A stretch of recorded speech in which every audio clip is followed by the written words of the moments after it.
So my name is Kasey Baker, and let's start off with a little bit of what happened at the beginning.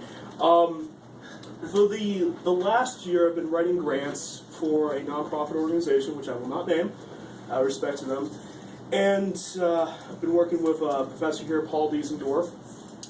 And my original project was to work with them, not giving specific details, but the major data that was going to be collected was going to be from elementary and middle schools. So halfway through the project, around March 15th, after approving everything with the director and Dr. Cooper, I finally sit down with the director and I find out, after telling them that, hey, we need to go into these classrooms and I need to collect hard physical data, I get told that this is impossible.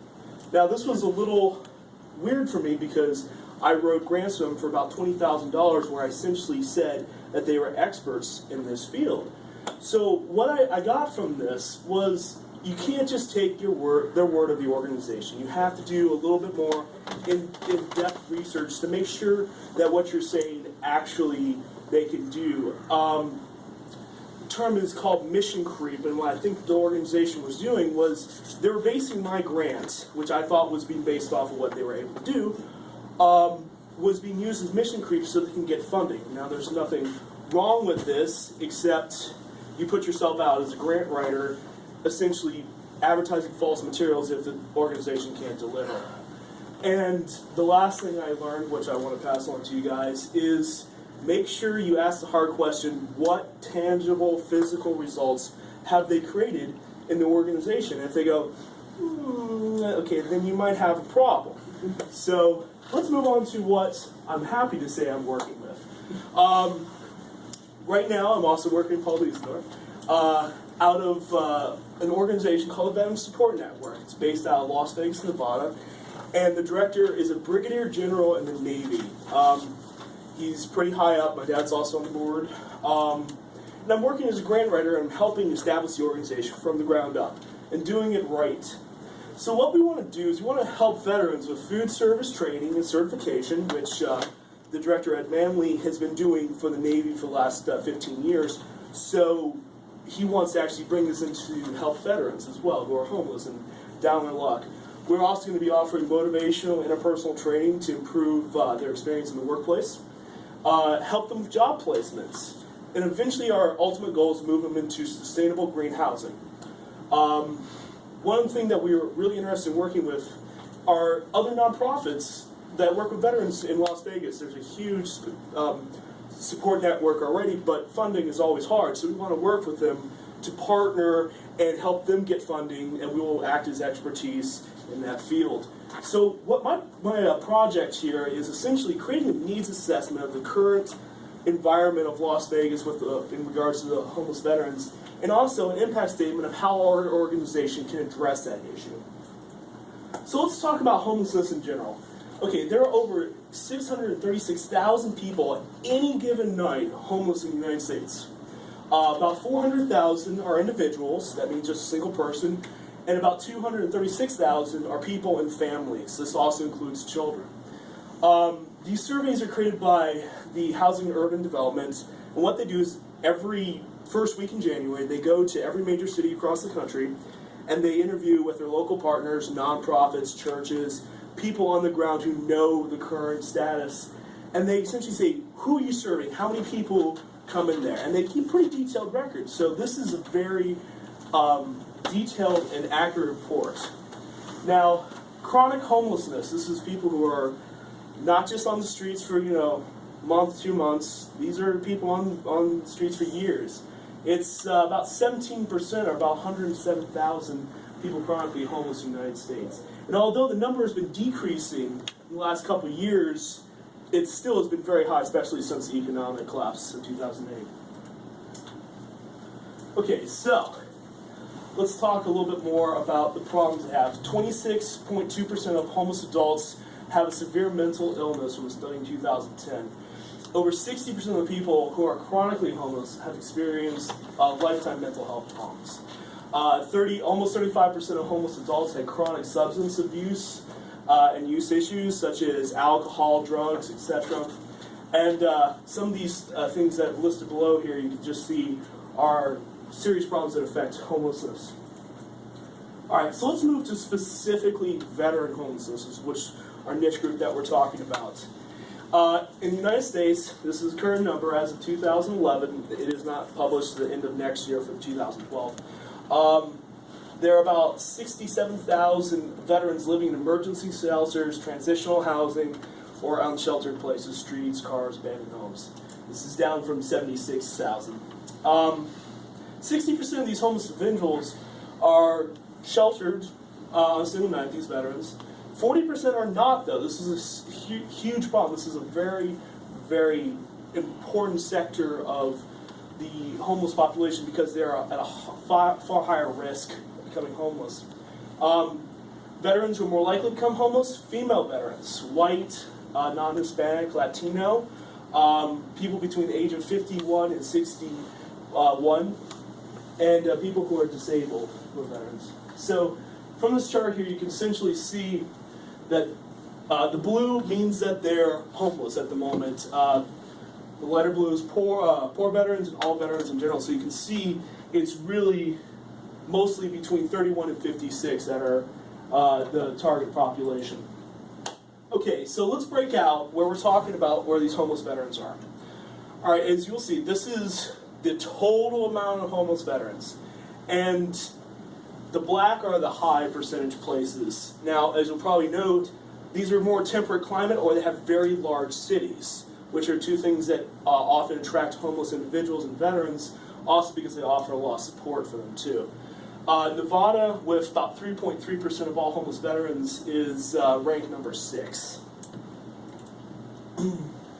And of all homeless individuals, 17.3% of them are veterans, and they're in Nevada, which is the 5th highest. So let's talk about specific problems that veterans have. About 45% of homeless veterans experience mental illnesses. Specifically, post-traumatic stress disorder is a huge problem.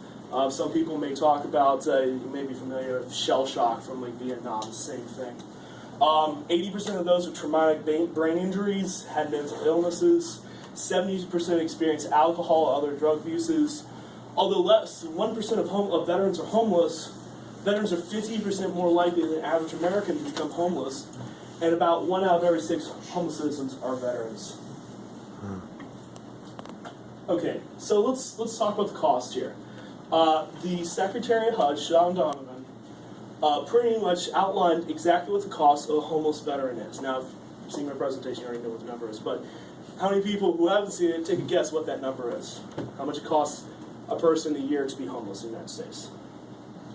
A number? 30,000? Yeah. Anybody else? Okay. $40,000. Now, this is just homelessness in general. Veterans are on the higher end of that because they're a more blighted segment because of various issues. So let's compare this. That is approximately 4 times being in poverty in the United States. Or it's slightly less than a household with 8 individuals. So this is a huge number. The Obama administration has committed to end this by 2015. And actually one of the major things of the Recovery Act, or the stimulus bill, is they're able to save 1.2 million people from becoming homeless. Okay, so let's talk about how the Veteran Support Network, my organization, can help save taxpayer dollars and nonprofit funding. As of 2011, there are about 9,500 homeless citizens in Las Vegas. 30% unsheltered, 67% sheltered. 1,500 of them are chronically homeless, about 7%, and there are 1,300 homeless veterans in Las Vegas. So I've developed some numbers here. All right, so let's take the total number of veterans times $40,000, and that's the total cost of having them, $54.3 million a year. Huge number.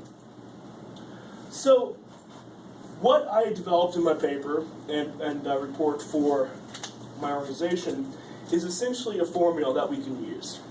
So let's say it costs us $300,000 in capital investments and for the organization to train 50 homeless veterans to get them employed and move them to housing each year. Okay. So with some numbers here, you'll see that for 50 veterans, it costs about $40,000. It costs $2 million. So minus our cost of $300,000, we're saving $1.7 million in taxes saved a year from every individual. For 50 individuals. Now, our numbers, of course, will change, but it still remains this. How much will it take for us to, under $40,000, for us to get a homeless veteran into a stable job and home? The lower that number is, the stronger case we have, because once we get them off the streets, that's perpetual saving. Those are people that will not be coming back into the system. Now, as you're probably thinking, well, there's some costs that are not involved here that, you're going to say, oh, okay, so you get them into housing, that doesn't just mean that they get rid of all the costs in general. You're absolutely right. The VA, on average, spends about $17,000 in medical bills for homeless veterans a year. However, this is the big thing. What they found, Sean Donovan explained this, is that they originally developed a system where they said, all right, well, if you get sober, we'll give you a home. They found it wasn't really working. So what they did is they said, all right, we're going to give you a home, but once you get sober and you're starting to accept treatment that we're offering you, we'll get you a job. And they found it to be so much more effective because now the veterans, just like everyone else, they have an incentive. And they say, yeah, okay, somebody's actually reaching out to help us. This isn't a fantasy. This is actually happening. And they're far more responsive. And studies across the board show that mental health disorders are lessened when you have a stable home and actually something to work for and a little bit more assurance in your life. So, in conclusion, for this part is it pays to solve homeless veterans being homeless. Quick little video. I want to show you a little bit how bad this situation is. Currently, this was a video taken a little while ago, and it was of a organization that we're familiar with that actually goes out there and does a little bit more than what we're planning, but they're actually trying to help these veterans as well. News at 4:30 in high definition. Watch They it. live here in camps and cemeteries, in tunnels. 4,000 of them, veterans of America's wars. Many are sick, mentally ill, or addicted to drugs. But one group is stepping in and trying to give them a second chance. Albert Collins went along with a man trying to help. Is that Steve? Hey, buddy, how you doing? Steve doesn't want us to use his last name, but tells us this 20-foot section of flood channel under I-15 is home for him and his girlfriend, complete with a bed and a couch. How's the job search going? Steve and Dion Derby have met here before. Dion walks these tunnels every week, looking to serve those who have served their country and have now fallen on hard times. So that's why we come down here to, give them that awareness, see if they even know where the shelters are. We can point them in the right direction. Dion works for U.S. Vets, a nonprofit that provides food, shelter, and classes to veterans, helping them get back on their feet. Many times, though, these tunnels are a road to nowhere. A lot of times it's just to keep coming back, trying to build a rapport with them. Have them get to know me so that way, because they're turned off by a lot of these agencies. On this day, I walked the tunnels with Dion for hours. At first, our search came up empty, but then we headed to the I-15 Spring Mountain entrance ramp, just blocks from the Strip's ritziest resorts. This time, Dion finds what he's looking for. Are you a military veteran? I'm from U.S. Vets. No? Have you heard of us? Can I leave you my card if you change your mind? Most days it happens just like this. Help is offered, but not taken. Dion has been offering a helping hand for the last 5 years, and despite being turned away a lot of the time, he tells me he won't give up. It's very rewarding to see somebody who's been homeless for years to finally make that phone call. Dion, forgive me, I'm ready. I'm like, wow, all this time. Yeah, that's what keeps me doing what I do. For Dion, persistence sometimes pays off. Once in a while, he's able to turn that no into a yes. Come on over, man. I can get you set up in our workforce program. You have access to the computers. You get up to submit resumes online. The whole nine. Get you closed to go on interviews. It's a small victory for Dion, but he'll take them however he can get them. And when he goes home tonight, he knows one more vet is off Las Vegas' streets and headed towards a better tomorrow. Calvert Collins, Lens, Channel 8, Eyewitness. And those places that they were just showing, one thing I want to note is they're incredibly dangerous because they're in a floodplain, and although it doesn't rain a lot in Las Vegas, the times it does, 20 people have died over the last 20 years, and that's just from flooding and drowning. There's also a lot more. There's poisonous spiders like black widows, so this is a very dangerous place. So we want to try to help these organizations get funding so that they have the hand already in there. They have people like this man, and we want to help them as well. Any questions? Yeah, I have one. What variables make some of the female vets twice as likely to be homeless compared to? Sure. I didn't actually discuss this in the presentation, but a lot more sexual abuse happens to women, especially that are more likely to become homeless veterans. The numbers are pretty high, and when poor economic climates happen, sometimes there's single mothers as well. When sexual abuse happens, either before when they return, or sometimes even during their service, it increases their likelihood of having mental disorders. So that sort of ties back into, if you have a mental disorder, it's a lot harder to keep a stable job and fall down hard times. Steve. Brought back some memories for me. You may have already covered this, Yeah. but is your work, what I'm asking is, do you have any specific programs to help these veterans with mental illnesses? To get them We out? don't have the expertise on that. We're right now in the 501c3 process, and this is something we talked about. We don't, the people that we have currently, we don't have that. I think there's a lot of really good programs available, but especially with the VA and many cases, what we've seen and from on the ground that Mr. Manley has been talking about is that it's the resistance. They're very skeptical of people coming in to help, and because it just seems very unrealistic. So when we get them into a home, then we refer them to services that are more adept at helping them in that regard. I'm going to tell on myself a little bit, but Okay. that may be one of your key challenges because most of those places, most of those guys, I speak from experience, have severe trust issues. Yeah. When I first got back, those waterways, or whatever you call them, Flood channels. flood channels, Yeah. they look just like the air raid bunkers and chemical bunkers we used to have to hunker down in. Yeah. And when I first came back, he used to just disappear for a couple of days and find something just like that. So it's the only place I knew I was safe. Yeah. So you're gonna have a real hard time getting those guys out and get them reacclimated to their civilian society again.